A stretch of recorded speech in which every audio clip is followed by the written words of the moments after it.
Okay, we're over by the 580K here, and it's a rust rodeo day.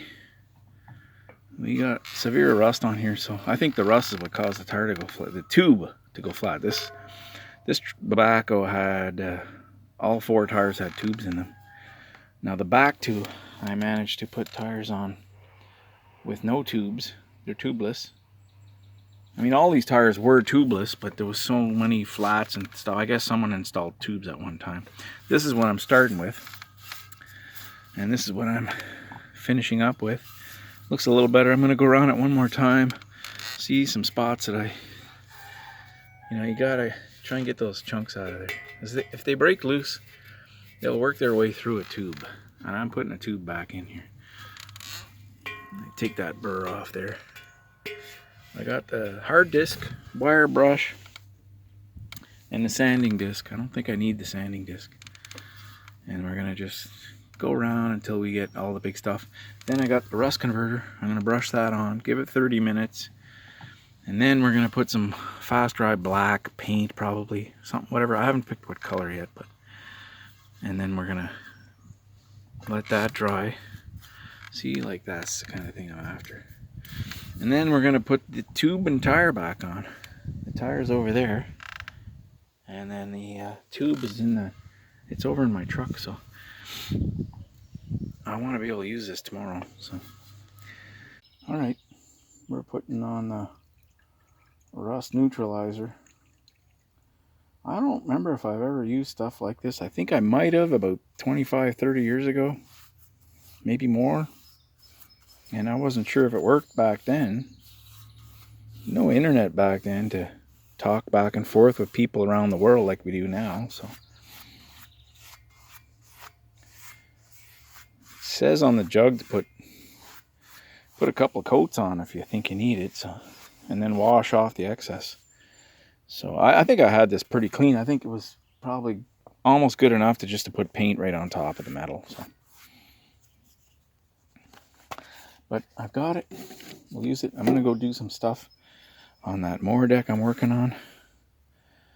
Yeah. And then we're going to wash it. I haven't found some fast dry. I forgot to bring the fast dry black over. I think I have some. I need to have fast dry. I want to put the tube and tire on in about an hour and a half. Look at that. It's turning like a white. Stinks, really. It really stinks, this stuff. Okay, so not cheap. It was 75 bucks for that jug, but locally I could have bought it for 200. So of course I ordered the stuff on Amazon. I don't like doing that. I'd rather support local business, but if they asked 100 or 150, I might have thought about it. But 200 bucks for something I can buy on Amazon for 75, delivered to the house. I didn't even have to go and get it. Kind of hard to compete against that, but you know what's going to happen is there will be no local business eventually, and then it'll be 200 bucks on Amazon, not 75. Okay, it's doing something. You know, there's some numbers engraved in here, right there, 062592. So I think this rim's been changed. Almost all the rims on this have a date code on them, and much newer than the Backhoe. So I think that it's had 4 rims replaced on it. And I don't know if a rim would seal up on this. I mean, they're so pitted around where the bead goes and so dented up that there's a good possibility that a brand new tire wouldn't seal on this, so you'd have to go back to having a tube in it. But I've had it over 15 years. I think this is 16 years this year I bought this, and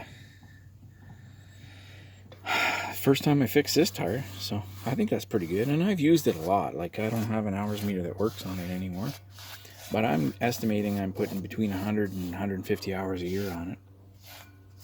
So over 15 years, that would be, I think the first few years, a lot more hours than that. So I don't know how many hours I put on it. Lots. So we'll let that dry for 30 minutes, I'm gonna go brush some on the parts on the moor deck I'm working on, and then come back. We'll wash it off with just water. It says, I don't know if it says soap and water.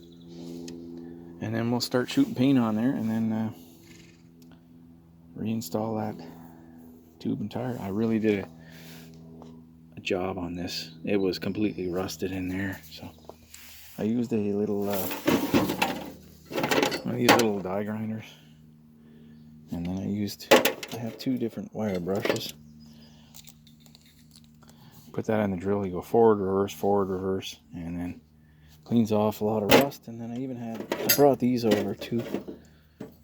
These are excellent for valve stems, holes for valve stems, and that can go on the plastic handle. I have this plastic screwdriver handle type thing. I tried it, and the drill comes off, so you're better off it comes apart. The wires pull out of there, so I just use it by hand, in and out. So that worked pretty good. And then I only used the die grinder and the 2 first wire brushes I showed you, and it turned out fine. So if you don't clean that properly, that's a problem there too. So, okay, let's go and do some more. See the big dent right there? I don't know if you guys can see it. I ground off all the burrs and sharp edges around the edges of the rim, and I mean, it was full of them. So I don't know how. If I had tried putting on a new tube, I think it would have, just good chance it would have got nicked on one of those burrs. So yeah, there's that big dent coming around right there, right in front of the screen right there. Yeah, it's hard to see. Got a flat spot. Okay. This is the one that's seized on. It's not coming off.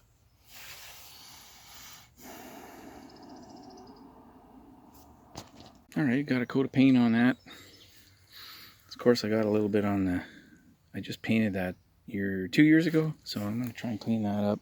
There's a new tube, and we're about to put that tire back on, even though this paint might, oh yeah, it's definitely still a bit wet, but I don't care. You got to get it on. I want to get going here, so I'm going to clean up. I brought over the lacquer thinner and try and clean off that.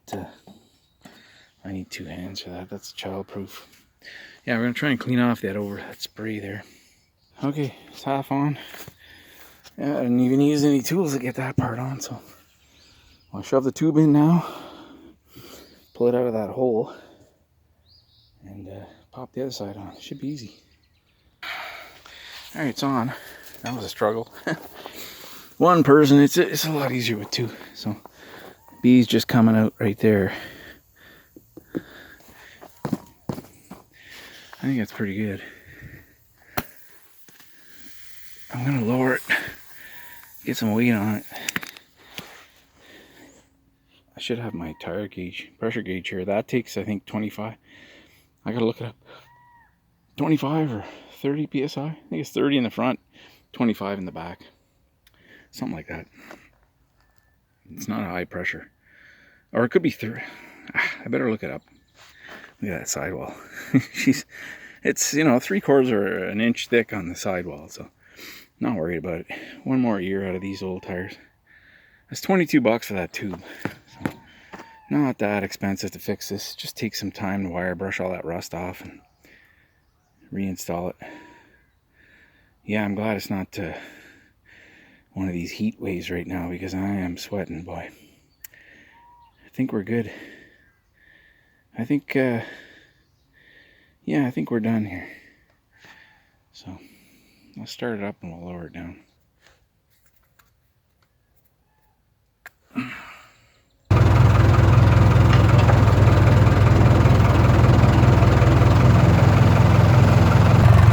Like about 20 psi or so we gotta get some more air. Oh, that's fixed. One more thing done. Thanks for watching.